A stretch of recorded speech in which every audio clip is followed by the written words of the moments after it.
नमस्कार, प्राइम नून एट 3 देख रहे हैं आप। आपके साथ मैं हूं जासमिन शर्मा। हेडलाइंस के बाद अब रुक करेंगे खबरों का। शुरुआत करते हैं बड़ी खबर के साथ। 2014 श्रीनगर एसिड अटैक से जुड़ा हुआ ये पूरा मामला है। 2 दोषियों को आजीवन कारावास की इसमें सजा सुनाई गई है। 5 लाख का जुर्माना भी लगाया गया है। श्रीनगर सेशन कोर्ट ने यह फैसला लिया है। बड़ी खबर इस वक्त आपको बता रहे हैं, जहां 2014 श्रीनगर एसिड अटैक का यह मामला है। 2 दोषियों को इसमें आजीवन कारावास की सजा का ऐलान किया गया है। 5 लाख का जुर्माना भी लगाया गया है। श्रीनगर सेशन कोर्ट ने यह फैसला लिया है, जिसमें 2 दोषियों को आजीवन कारावास के साथ 5 लाख का जुर्माना बतौर सजा दी गई है। आपको बता दें, 2014 का यह पूरा मामला है। एसिड अटैक हुआ था और 2 दोषियों को आजीवन कारावास की सजा सुनाई गई है। साथ ही 5 लाख का जुर्माना भी इन पर लगाया गया है। श्रीनगर सेशन कोर्ट ने सुनवाई करते हुए यह फैसला लिया है। बड़ी खबर इस वक्त के सामने निकल कर आई है, जहां श्रीनगर एसिड अटैक का ये पूरा मामला है और 2 दोषियों को इसमें सजा हुई है। 2014 श्रीनगर एसिड अटैक का ये पूरा मामला है।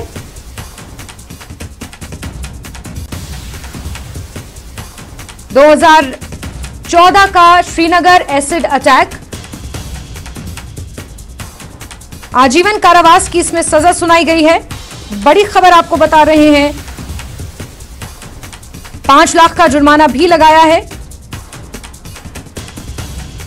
20 वर्षीय एक छात्रा पर यह एसिड अटैक हुआ था। श्रीनगर में साल 2014 का यह मामला है। नौशेरा में एक 20 वर्षीय लड़की के ऊपर एसिड अटैक किया गया था और सेशन जज कोर्ट ने इस पूरे मामले पर सुनवाई करते हुए 2 लोगों को दोषी पाया है। 5 लाख का जुर्माना और आजीवन कारावास की इसमें उन्हें सजा सुनाई गई है।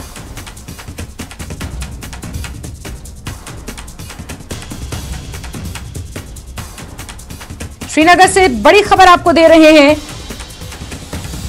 जहां साल 2014 का यह पूरा मामला है।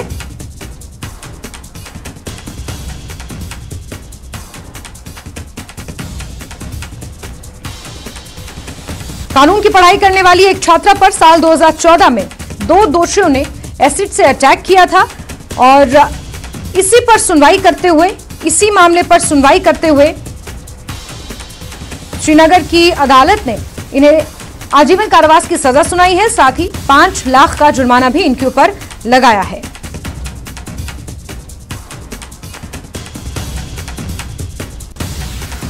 चलिए आगे बढ़ते हैं और लद्दाख के एलजी बीडी मिश्रा ने चीन पर राहुल के बयान का जवाब दिया है। उन्होंने कहा है कि हमारी 1 इंच जमीन कोई नहीं ले सकता। उन्होंने जनता से कहा है कि वो इस तरह के गुमराह करने वाले बयान पर ध्यान ना दें।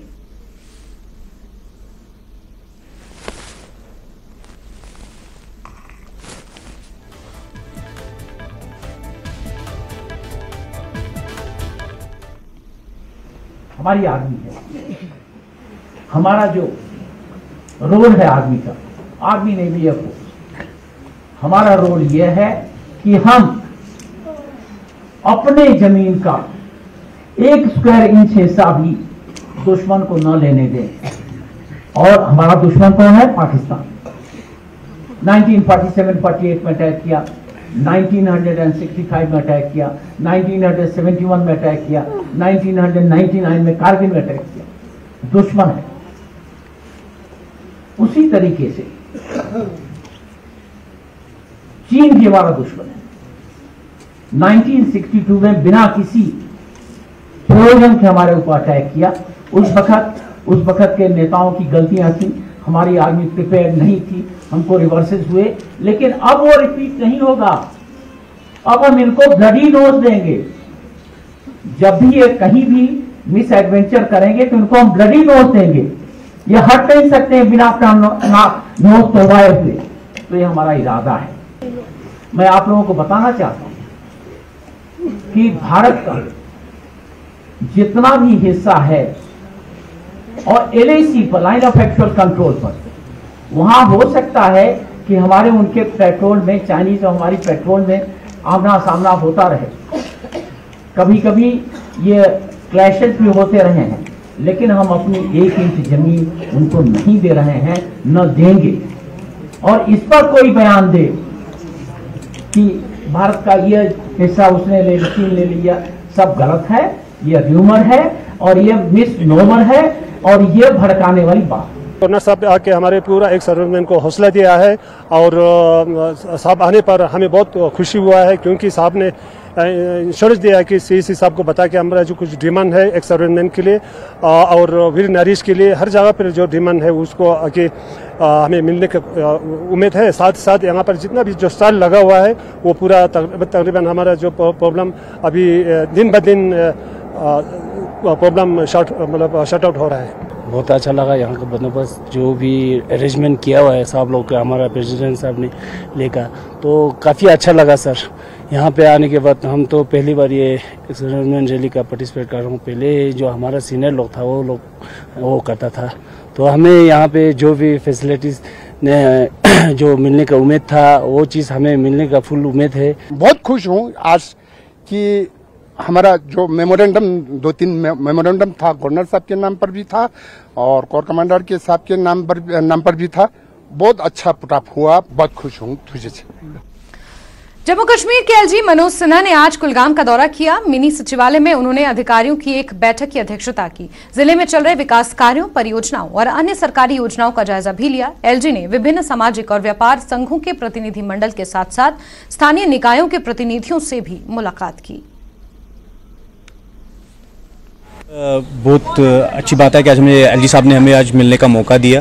सबसे पहले हम शुक्रिया डीसी साहब का करते हैं कि जो उन्होंने हमें हमारा कंसर्न रखा, पंडितों का उनका एक डेलीगेशन रखा इस लिस्ट में। और एलजी साहब को हमने पहला एकोमोडेशन का जो हमारा मसला था, जो हमारे 2010 से है, चाहे हमारे जो भाई जो रेंट पे रह रहे हैं उनका मसला था, तो एलजी साहब ने कहा आने वाले मार्च में सबको एकोमोडेट किया जाएगा। और दूसरा जो हमारा लीव्स का था, जो सैलरी ये सर्विस बुक की जो हमारी लीव चल रही हैं, तो उनका भी आश्वासन दे दिया है। ड्यूकम साहब उधरी थे, चीफ सेक्रेटरी साहब उधरी थे, तो मुझे लगता है वो मसला भी हमारा हल हो जाएगा। कि कुलगाम में एक तो हॉस्पिटल है, हॉस्पिटल के सामने मंडी का गेट पड़ता है। हमने उसमें ये लिखा है कि जो मंडी का गेट है उसको या दूसरी साइड दूसरी जगह आप एडजस्ट करो मंडी को, कि उसके बाद ताकि आम लोग और एम्बुलेंस उसका मुश्किल हो जाता है। जब ये उनके पास पेशेंट होता है तो बहुत ज़्यादा मुश्किल हो जाती है, इसलिए हमने वो भी दिया है एलजी साहब को। और हॉस्पिटल के बारे में हमने बोला है कि यहाँ पे चिल्ड्रन हॉस्पिटल नहीं है, क्योंकि यहाँ के बच्चे जो है उनको श्रीनगर मुंतकिल करते हैं। और हॉस्पिटल बहुत ही अच्छा बनाया गया है कुलगाम में, तो यहाँ जनाना अस्पताल भी नहीं है, जो यहाँ बहुत ज़रूरी है। हमारी माँ बहनों को श्रीनगर के लिए जाना पड़ता है, वो भी हमने इसमें दिया है। ट्रेडर्स एसोसिएशन कुलगाम को रिप्रेजेंट किया हमने आज, और उन्होंने बड़ी फराग दिली से हमारी बातें सुनी। हमने अपनी जो इसमें मेमोरेंडम में इनको दिया है, उनमें हम सबसे पहले हमने जो सेंट्रली लोकेटेड बस स्टैंड इनसे गुजारिश की है कि जो चावलगाम शिफ्ट हुआ है ट्रक टर्मिनल में, उसको सेंट्रली लोकेशन पे कहीं कुलगाम के आजू बाजू में लाया जाए, ताकि जो कम्यूटर्स है उनको आसानी हो जाए कुलगाम आने में। हम एलजी साहब से मुलाकात करने आए थे, तो क्योंकि हम लोगों को रिप्रेजेंट करते हैं गाँव में, अपने अपनी कम्युनिटीज़ में, और हमने विजिबल चेंजेस देखे अपने डिस्ट्रिक्ट में होते हुए इस साल, जैसे ड्रग एब्यूज़ को कंटेन करना, प्रमोशन ऑफ टूरिज़्म, इसके साथ साथ बच्चों और यूथ को इन्वॉल्व करना स्पोर्ट्स में। तो बहुत सारी चेंजेस हुई जो एविडेंस बेस्ड चेंज हुई, तो इससे हम भी बहुत ज़्यादा एनर्जेटिक हुए। और जो हमारा रिक्रूटमेंट हुआ, यूथ का रिक्रूटमेंट हुआ, इसने हमें लाइवलीहुड अपॉर्चुनिटी भी दी और हमें मौका मिला अपने जो कंट्री। आप मिले, आप जी, क्या तो हमारी यही मोदिबाना सजेशंस और सबमिशंस उनके साथ रही कि हमारा, जैसे कि आप जानते हैं कि 1500 हमारा आजकल मंथली ऑनरेरियम दे रहे हैं, ये गवर्नमेंट 1500 रुपये मंथली ऑनरेरियम दे रहे हैं। तो आपको पता है कि आज के ज़माने में कॉस्ट ऑफ लिविंग बहुत ज़्यादा बढ़ गया है, एक्सपेंडिचर बहुत ज़्यादा है। तो हमने यही रिक्वेस्ट किया कि हमें जो वेजेस है हमारी, एटलीस्ट मिनिमम वेजेस एक्ट के तहत मिनिमम वेजेस तक तो पहुँच जाने चाहिए। और जो बाकी गवर्नमेंट फंक्शनरीज़ को जो अलाउंसेस दिए जा रहे हैं, जैसे चाइल्ड केयर अलाउंस वगैरह, वो भी हमें एटलीस्ट एक्सटेंड हमारे तक भी पहुंचने चाहिए। रियासती लेफ्टिनेंट गवर्नर मनोज सिन्हा ने आज ज़िला कुलगाम का तफसीली दौरा किया और अपने दौरे के दौरान उन्होंने यहाँ मिनी सेक्रेटेरिएट में ऑफिसरान की जायज़ा मीटिंग की सदारत की। इसके अलावा उन्होंने ज़ैर तकमील प्रोजेक्टों का जायज़ा लिया और साथ में उन्होंने कई अवामी वफूद जिसमें जो हैं ट्रेडर्स, समाजी और बल्दियाती व पंचायती नुमाइंदों के वफूद से भी मुलाकात की।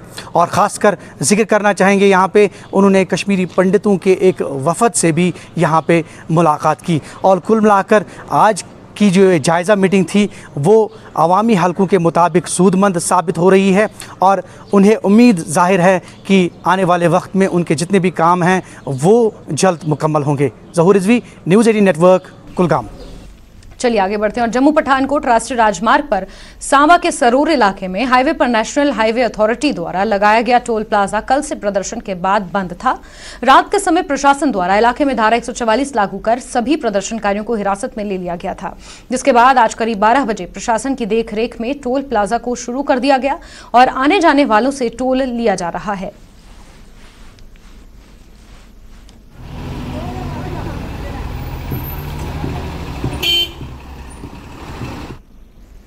स्मार्ट मीटर लगाने के सरकार के फैसले के खिलाफ जम्मू में पीडीपी यूथ विंग ने विरोध प्रदर्शन किया। प्रदर्शनकारियों ने सड़क के बीच टायर जलाए जिससे यातायात बाधित हुआ। प्रदर्शनकारियों ने कहा कि स्मार्ट मीटर लगाकर सरकार जम्मू की जनता के साथ अन्याय कर रही है, जो पहले से बेरोजगारी, महंगाई समेत कई समस्याओं से जूझ रहे हैं।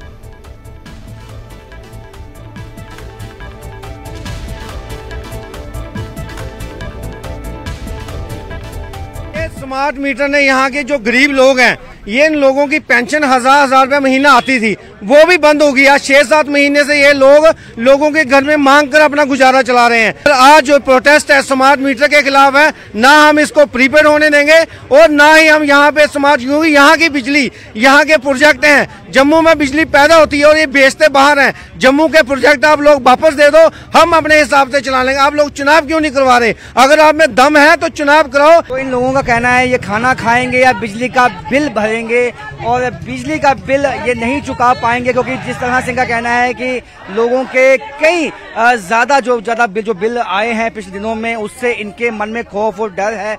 और इनका कहना है कि अभी ये हालात नहीं है जम्मू के लोगों को कि वो अतिरिक्त बोझ को झेल पाएंगे। कैमरामैन चांद के साथ राजेंद्र वैद, न्यूज़ 18 जम्मू। और चलिए इस बीच बात करें एक बेहद महत्वपूर्ण खबर की। 26/11 मुंबई आतंकी हमले से जुड़ा हुआ ये पूरा मामला है। तहव्वुर राणा के भारत प्रत्यार्पण पर रोक लगा दी गई है। अमेरिकी अदालत ने ये रोक लगाई है।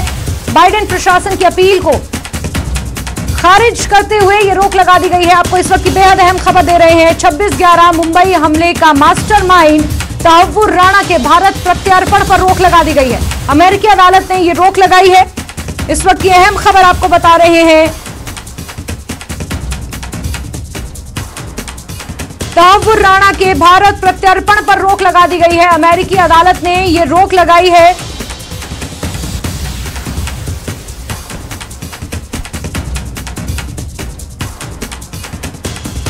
और बड़ी खबर आपको बता रहे हैं, अमेरिकी अदालत ने इस पर रोक लगाई है। बाइडेन प्रशासन ने अमेरिकी अदालत में एक अर्जी दाखिल की थी और इस पर सुनवाई करते हुए तहव्वुर राणा कि भारत प्रत्यार्पण पर रोक लगा दी गई है। 26/11 मुंबई आतंकी हमले का मास्टरमाइंड है तहव्वुर राणा और भारत प्रत्यार्पण पर अमेरिकी अदालत ने रोक लगा दी है। बड़ी खबर इस वक्त की आपको दे रहे हैं। शैलेंद्र हमारे सहयोगी ज्यादा जानकारियों के साथ फोन लाइन पर जुड़ गए हैं। शैलेंद्र, क्या इसे भारत के लिए एक झटके के समान माना जाए? देखिए जैसे ये ऑनगोइंग प्रोसेस है। हमने इससे पहले देखा था कि वहीं की कोर्ट ने, यूएस की एक लोअर कोर्ट ने तहव्वुर राणा के प्रत्यार्पण के लिए, एक्स्ट्रेडिशन के लिए मंजूरी दे दी थी और माना जा रहा था कि अगला कदम ये होगा कि जो सेक्रेटरी ऑफ स्टेट है, यानी कि जो अमेरिकी विदेश मंत्री हैं, वो प्रत्यार्पण के जो दस्तावेज है उसमें हस्ताक्षर करेंगे, जिसके बाद ये मुमकिन हो पाएगा। लेकिन जो अभी एक अपर कोर्ट की तरफ से खबर आ रही है जिसमें तहव्वुर राणा को राहत दी गई है।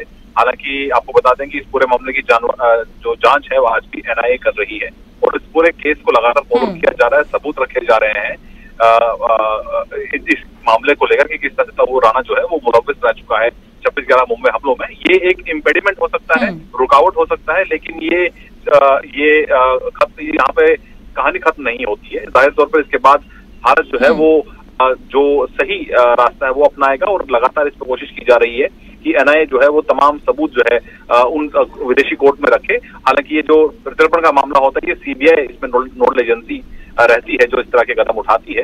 तो जाहिर तौर पर इस पर लगातार भारत जो है नजर बनाए हुआ है, लेकिन ये अनफॉर्चुनेट है कि अभी जो प्रत्यार्पण है उसको फिलहाल स्टे उस पर कर दिया गया है, लेकिन ये लड़ाई जो है भारत आगे लड़ता रहेगा। हमारे सूत्र ये बता रहे हैं कि ये एक सेटबैक नहीं माना जा रहा है, बल्कि ये कानूनी प्रक्रिया है जिसको फॉलो किया जाएगा, लेकिन आखिरी दम तक लड़ाई को सरकार लड़ने के लिए तैयार है। बिल्कुल Shailendra, next immediate step Bharat का क्या हो सकता है, क्योंकि भारत में ही तहव्वुर राणा के ऊपर मुकदमा चल रहा है। ऐसे में ये एक्सपेक्टेड था, जैसे पिछली सुनवाई में एक रे ऑफ होप नजर आई थी, लेकिन इस बार रोक लगा दी गई है। तो नेक्स्ट स्टेप भारत की तरफ से क्या हो सकता है इसमें?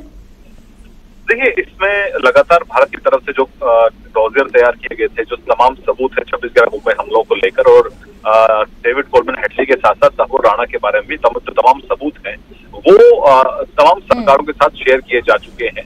और अमेरिकी सरकार भी ये बात जानती है कि किस तरह से ये हमला हुआ था, क्योंकि इस हमले में 166 लोगों में 6 अमेरिकी नागरिक भी शामिल थे। इजराइल के लोग भी इसमें मारे गए थे, विक्टिम बने थे। लेकिन अब क्योंकि ये लड़ाई कानूनी लड़ाई है, इसको लगातार कोर्ट में लड़ा जा रहा है, और माना जा रहा है कि इसके बाद अब जो है जो सरकार जो फैसले पर अप्रोच कर सकती है। अब आपको याद दिला दें कि अब से कुछ दिनों के बाद G20 की बैठक होने वाली है दिल्ली में। अमेरिकी राष्ट्रपति बाइडेन भारत आएंगे, तो जाहिर तौर पर इन तमाम पहलुओं पर, क्योंकि ये वो इश्यूज हैं जिसको लेकर भारत और अमेरिका लगातार संपर्क में रहते हैं, जिसमें आतंक के खिलाफ जो लड़ाई है वो दोनों देश मिलकर लड़ रहे हैं। तो जाहिर तौर पर इन तमाम पहलुओं पर उस मीटिंग में भी बातचीत होगी, लेकिन फिलहाल यहाँ पे लड़ाई खत्म नहीं हुई है, लड़ाई आगे भी जारी रहेगी, और इसके लिए जो तमाम कदम उठाए जाने हैं वो भारत उठाएगा। बिल्कुल बिल्कुल शैलेंद्र, बहुत शुक्रिया तमाम जानकारियों के लिए। तो आपको बता दें कि बाइडेन प्रशासन की अर्जी को खारिज करते हुए अमेरिकी अदालत ने ये फैसला लिया है, और 26/11 हमले के मास्टरमाइंड तहव्वुर राणा के भारत प्रत्यर्पण पर रोक लगा दी है। बहरहाल वक्त एक बहुत छोटे से ब्रेक का है, जल्द हाजिर होंगे कुछ और खबरों के साथ, बने रहिए हमारे साथ।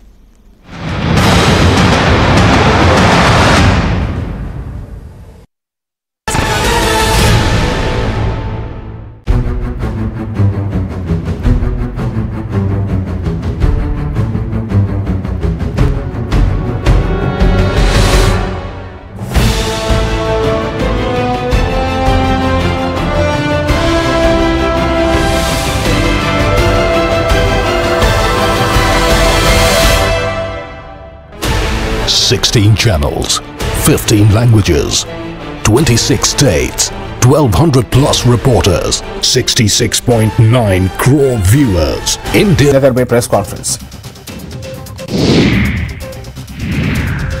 बीजेपी शेख अब्दुल्ला को इज्जत देने के बजाय नाम मिटा रही है। मुफ्ती मरहूम के साथ भी उन्होंने यही किया। आजाद का बयान वही है जो आरएसएस दे रहा है। महबूबा मुफ्ती का बयान। जम्मू कश्मीर बीजेपी के सदर रविंद्र रैना ने पीडीपी सदर महबूबा मुफ्ती के बयान पर रद्द-ए-अमल जाहिर किया है। उन्होंने कहा कि महबूबा मुफ्ती अपनी सियासी जमीन खो चुकी हैं और मुल्क सिक्योरिटी फोर्सेस पर सवाल उठा रही हैं। रविंद्र रैना खुमैनी चौक पर लोगों ने एसएमसी और बडगाम प्रशासन के खिलाफ विरोध प्रदर्शन किया। प्रदर्शनकारियों ने मुख्य सड़क को जाम कर दिया। लोगों का कहना है कि इलाके की सड़क 2 साल से मैकेडमाइजेशन का इंतजार कर रही है। लोगों का कहना है कि प्रशासन स्मार्ट सिटी दिखाने में व्यस्त है, लेकिन अंदरूनी इलाकों के लोगों को काफी परेशानियों का सामना करना पड़ रहा है।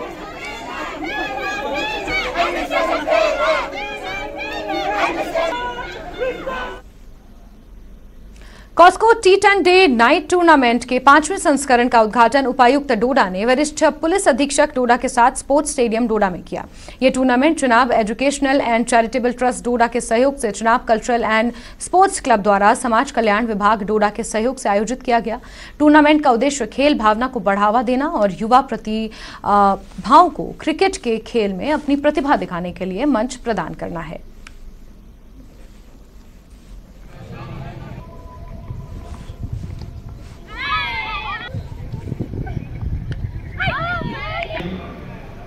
और साथ में अरुण मराज जी जो SHO डोडा है।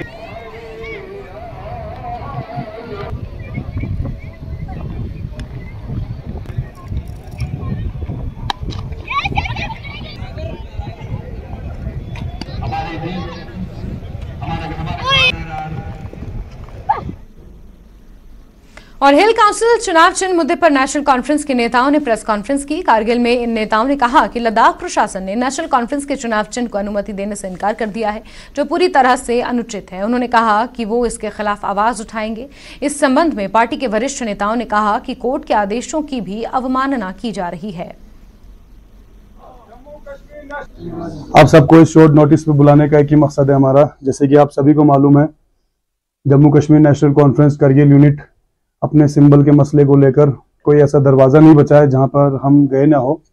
और यूटी एडमिनिस्ट्रेशन, जिस तरह से आप लोगों को पता है किस तरह से ज्यादती करके हमारी पूरे जमात को जो है, जिस तरह से हमें हक मिलना चाहिए था हमारे सिंबल का, उसको मजबूर करके हमें हर कोर्ट पे जाने के लिए, हर कोर्ट में पेशी देने के लिए जिस तरह से मजबूर करके ये पूरा सिलसिला आप सभी के सामने है। तो उसी में एक डेवलपमेंट में आप सभी को हमने यहाँ पे बुलाने का यही मकसद था कि अभी रिसेंटली कोर्ट ने फिर से आज एक ऑर्डर दिया है कि 9 तारीख और 14 तारीख के जो ऑर्डर्स हैं, जो पहले सिंगल बेंच से आया था और फिर डिवीजन बेंच से आया था, वो दोनों हमारे फेवर में आए थे, यानी जम्मू कश्मीर नेशनल कॉन्फ्रेंस के फेवर में आए थे। और ये कह के आए थे कि हमें ये सिंबल अलॉट होना चाहिए। लिहाजा अब कोर्ट ने भी 2 बार ऑर्डर दे दिया है, एक 9 तारीख को और एक 14 तारीख को, पहले सिंगल बेंच से, उसके बाद इन्होंने यूटी एडमिनिस्ट्रेशन ने 300 पेज का अपील किया है। उस अपील को खारिज करते हुए 14 तारीख को फिर से ये चीज हमारे फेवर में आई है, हमारे फेवर में ये रिजल्ट आई है कि आखिर क्या वजह है कि आप हमारे साथ ये ज्यादती कर रहे हो। आखिर क्या रीजन है आप एक छोटे से इलेक्शन को, एक छोटे से लोकल इलेक्शंस के पीछे नेशनल कॉन्फ्रेंस को इतना दीवार की तरफ धकेलने का क्या वजह है? हम ये क्वेश्चन करना चाहते हैं यूटी एडमिनिस्ट्रेशन से। हद हो गई है, 2 बार ऑर्डर्स आ गई है जम्मू कश्मीर हाई कोर्ट की तरफ से। ऑनरेबल हाई कोर्ट का ऑर्डर आप नहीं पूछना चाहते कि कानून से बढ़ के हो गए आप? यानी यूटी के जो हमारे एलजी है और एडवाइजर साहब जो है, क्या उनको मसला है, क्या कहाँ से क्या परेशानी, इनको किस तरह का दबाव है, क्या प्रॉब्लम इनको आया, उन्होंने वहाँ पे उलट करके वो एक अलग एक नोटिफिकेशन के जरिए वो दे, उसमें हमारी सिंबल जो है वो थी नहीं। तो मजबूरन जो है हमें जो है फिर अपने हाईकमांड के जरिए जो है यानी हाईकोर्ट का दरवाज़ा खटखटाना पड़ा। और खटखटाने के बाद, क्योंकि हम लीगली सही थे, कानूनी तौर पर हम सही थे, और इसी वजह से जो है फिर कोर्ट ने जो है फिर हमारे हक में ऑर्डर कर दिया कि हाँ इनको मिलना चाहिए, you should allot this symbol to national conference. हाँ चलो जो हमारी यानी हल। तो उसके बाद फिर ठीक है, उसके बाद फिर ये अपील में गए। देखिए यानी कि कितने प्रेशर में अपील में आने की जरूरत क्या था, क्यों जाते, नेशनल कॉन्फ्रेंस कितना डरता है, क्या है नेशनल कॉन्फ्रेंस, क्या इनके पता क्या सिलसिला है, किस तरीके इनको दबाव में काम करता है, ये परेशानी इनको है। तो ये अपील में गए, 300 पेज का जो है वो अपील की जो है जस्टिफिकेशन कि हाँ जी ये रद्द होनी चाहिए, इनको मिलना नहीं चाहिए, जो हमारा स्टैंड है वो कायम रखना चाहिए। कि उन्होंने फिर दिया कि ये जो कोर्ट का जजमेंट है उसके खिलाफ दिया, उन्होंने कहा कि फिर सेकंड बेंच ने भी उनको इनकी जो अर्जी थी उसको खारिज कर दिया। और इस बीच बात बड़ी खबर की, 2014 श्रीनगर एसिड अटैक की पूरा मामला है। 2 दोषियों को आजीवन कारावास की इसमें सजा सुनाई है, 5 लाख का जुर्माना लगाया है। श्रीनगर की अदालत ने यह फैसला लिया है। आबिद हुसैन हमारे सहयोगी इसी खबर पर ज्यादा जानकारियों के साथ जुड़ गए हैं। आबिद, दिसंबर 2014 का ये पूरा मामला, 2 लोगों को इसमें दोषी पाया गया और उसके बाद सजा का ऐलान हुआ है। जरा तफसीलात दें इस खबर पर आबिद।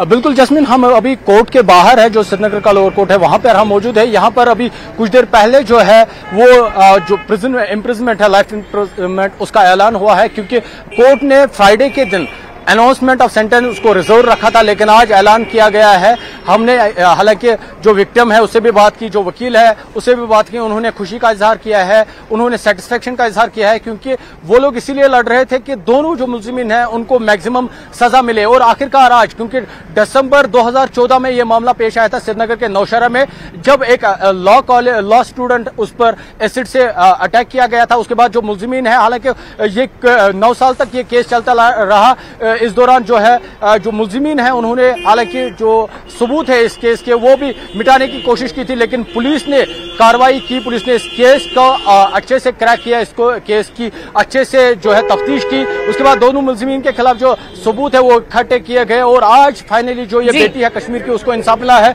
वीडियो आपको ये थोड़ा सा नजारा दिखाएंगे, क्योंकि कोर्ट के बाहर हम मौजूद है। अभी कुछ देर पहले ही ये अनाउंसमेंट जो जजमेंट है उसका ऐलान हुआ है। दोनों को उम्र कैद की सजा दी गई है। जिस तरह से मैंने आपको बोला है कि एक तो इनको सेक्शन 326A के तहत लाइफ इम्प्रिजनमेंट का ऐलान किया गया और साथ ही जो दोनों कन्विक्ट से मुलजिमीन है दोनों को 5-5 लाख की जो फाइन है उसको भी वो भी इन पर लागू की गई है। एडिशनली जो कोर्ट ने इसमें जो दूसरे दफात है उनके तहत 25,000 और 3 लाख का जो फाइन है वो अंडर 120B उसका भी ऐलान किया है। लेकिन मैं आपको फिर से बता दूं क्योंकि हमने अभी इससे पहले जो इस केस की विक्टिम है, इस केस का जो वकील है, उन्होंने इत्मीनान का इजहार किया क्योंकि उनका मकसद ही था इस केस में जो मैक्सिमम पुनिशमेंट हो वो सुनाई चाहिए। और जब आज मैक्सिमम पुनिशमेंट का ऐलान हुआ है तो इत्मीनान का इजहार हुआ क्योंकि इस केस की पूरी कश्मीर इस केस को देख रहा था। क्योंकि जिस तरह से 2014 में यह मामला पेश आया था तब कश्मीर ऐसी सोसाइटी थी जहां पर क्राइम नहीं काफी कम हो रहे थे और इस तरह का जो क्राइम हुआ था खुलेआम दिन दहाड़े एक लड़की पर कुछ अफराद ने एसिड फेंका था तो तब पूरी कश्मीर वैली जो है दहल उठी थी और हर कोई इस केस के खिलाफ सख्त तफ्तीश सख्त कार्रवाई की मांग कर रहा था। लेकिन आज कोर्ट ने इंसाफ दिया है। जो कन्विक्ट है जो उनको दोषी पाया गया, दोनों कन्विक्ट को उम्र कैद की सजा सुनाई गई है। जी जैस्मिन।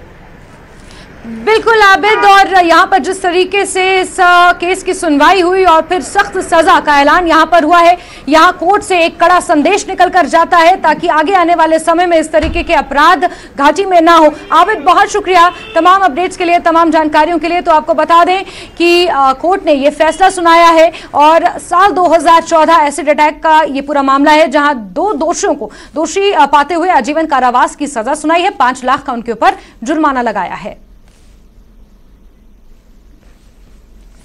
और इसी के साथ बुलेटिन में फिलहाल के बस इतना ही, लेकिन न्यूज़ 18 JK LH पर खबरों का सिलसिला लगातार जारी बने रही हमारे साथ। मुझे दीजिए इजाजत, नमस्कार।